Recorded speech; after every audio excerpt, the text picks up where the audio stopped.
বিদ্যুতের মিটার না পেয়ে বিদ্যুৎ দপ্তরের সামনে ধর্ণায় এক যুবক। মাথাভাঙ্গায় বিদ্যুৎ দপ্তরের বিরুদ্ধে হয়রানির অভিযোগ তুলে মাথাভাঙ্গা 2 ব্লকের প্রসেনজিৎ মণ্ডল তিনি অভিযোগ তোলেন। প্রসেনজিৎ মণ্ডলের অভিযোগ, ভাইয়ের ঘরে মিটার রয়েছে, তবে তারা আলাদাভাবে থাকেন একই বাড়িতে, তাই বিদ্যুৎ দপ্তরের নতুন মিটারের জন্য আবেদন করা হলেও সাড়া মেলেনি। বিগত 2 বছর ধরে হয়রানি করা হচ্ছে। বিদ্যুৎ দপ্তরের পক্ষ থেকে জানানো হয়েছে, দুই ভাই যেহেতু আলাদা হলে সীমানায় পার্টিশন দিতে হবে, এরপর পাটকাঠির বেড়া দেন, কিন্তু অভিযোগ বিদ্যুৎ দপ্তরের পক্ষ থেকে জানানো হয়েছে পাকা ওয়াল দিতে হবে। এরপরই কোনো উপায় না পেয়ে বিদ্যুৎ দপ্তরের অফিসের সামনে প্ল্যাকার্ড হাতে ধর্ণা দেন ওই ব্যক্তি।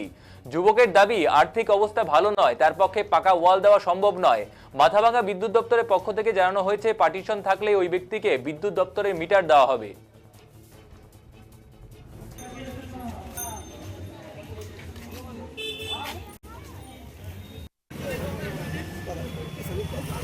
কারণ আমি দাঁড়িয়ে আছি বাড়িতে, বউ বাচ্চা নিয়ে অন্ধকারে থাকতে হয়, এর জন্য মিটারের জন্য এখানে আসছিলাম। এখানে মিটার নিতে যখন আসছি, অফিসার বলে যে পার্টিশনের বেড়া এইভাবে দিলে হবে না, পাকা করে পার্টিশনের বেড়া দিতে হবে, তারপরে মিটার দিব। মানে কেন, তোমার বাড়িতে কি কোনো ইলেকট্রিসিটি কানেকশন নেই? ইলেকট্রিসিটি কালেকশন আছে, কিন্তু আমাদের সংসার বিয়ের পরে সব আলাদা আলাদা হয়ে গেছে, আচ্ছা, যার জন্য ওই ভাইয়ের সাথে মিল নাই, যার জন্য ওরা দেয় না। তো 2 বছর থেকে অন্ধকারেই আছো? 2 বছর থেকে মাঝে মাঝে এক ভাই দিছিল, পরে দেওয়ার পরে মানে আমি খালি একটা লাইট আর একটা ফ্যান চালিয়েছি, আর টোটো চার্জও দিছে, ইসেও দিছে, তারপরেও বলে যে আমাকে বলে সমান সমান ভাগ দিতে হবে, এরকম করে পরে কাটিয়ে দিছে, লাইন দেয় নাই। পরে মাঝে মাঝে অন্ধকারেই থাকি। বাড়িতে কে কে আছে? বাড়িতে আমি আছি, বউ আছে আর পাতা আছে। বাচ্চা কোন ক্লাসে পড়ে? ছোট, 2 বছর। আপনার বাড়ি কোথায়? বোঝানো ছিল। নিশিগঞ্জ 1।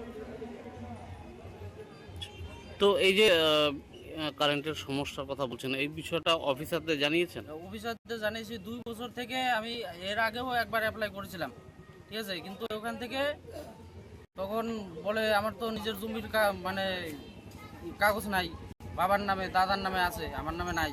পরে বলে যে এফিডেভিট করতে হবে, পরে ওইখানে গিয়ে এফিডেভিট করছি। তো এখন ওরা যদি বলতো যে ফার্স্ট ম্যাজিস্ট্রেট না করলে হবে না, কিন্তু ওখান থেকেও বলে নাই। মানে এটা খালি টাকা খাওয়ার ধান্দা, কি করে পাবলিকের কাছ থেকে টাকা হাতিয়ে নেওয়া যায়। তখন যদি বলতো যে ফার্স্ট ম্যাজিস্ট্রেট লাগবে, তাহলে আমাকে ওই ফালতু টাকাটা আমাকে খরচা করতে হইতো না। মানে আপনাকে